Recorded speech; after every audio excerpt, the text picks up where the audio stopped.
Special ভাবে কিছু রেখেছেন। রোজাদার হচ্ছে 6টি বৈশিষ্ট্য। কয়টি? এক নাম্বার, রোজাদার যখন রোজা রাখে তার পেটের ভিতরে গ্যাস কি হয়? গ্যাস। এই গ্যাস থেকে মুখে দুর্গন্ধ আসে। কি আসে? দুর্গন্ধ আসে।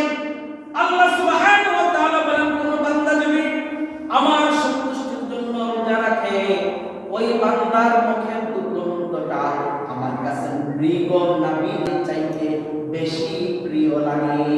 সুবহানাল্লাহ। এক নাম্বার বৈশিষ্ট্য, রোজাদারের মুখের দুর্গন্ধ আল্লাহর কাছে কি প্রিয়। দুই নাম্বার, এই রোজাদার ব্যক্তি যখন রোজা রাখে সমুদ্রের মাছ তাদের জন্য দোয়া করে। কি করে? তাদের জন্য দোয়া করে। শুধু সমুদ্রের মাছ নয়, ফেরেশতারা প্রত্যেক বান্দার জন্য দোয়া করে, বলে আল্লাহ ওই বান্দার গুনাহগুলি মাফ করে দাও। সুবহানাল্লাহ। আর কতক্ষণ পর্যন্ত করে?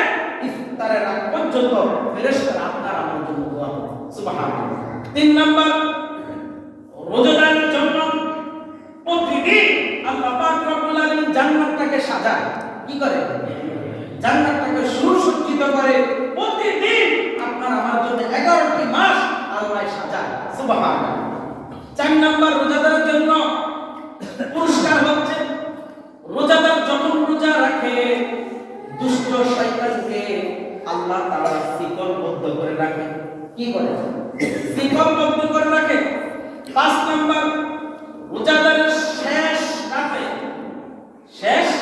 যখন আমরা সেহরি খাই, ওই রাতে যদি রোজাদার আল্লাহর কাছে দোয়া করে, আল্লাহর কাছে বলবো আল্লাহ আমি গুনাহ করেছি, আমাকে মাফ করো। আল্লাহ বলে বান্দারে তুই আমার সন্তুষ্টির জন্য রোজা রাখছস আর আমার কাছে দোয়া চাইছস, এই শেষ রাতের সেহরি উসিলায় তো রোজাদার উসিলায় আমি তোর গুনাহগুলো মাফ করে দিলাম। সুবহানাল্লাহ।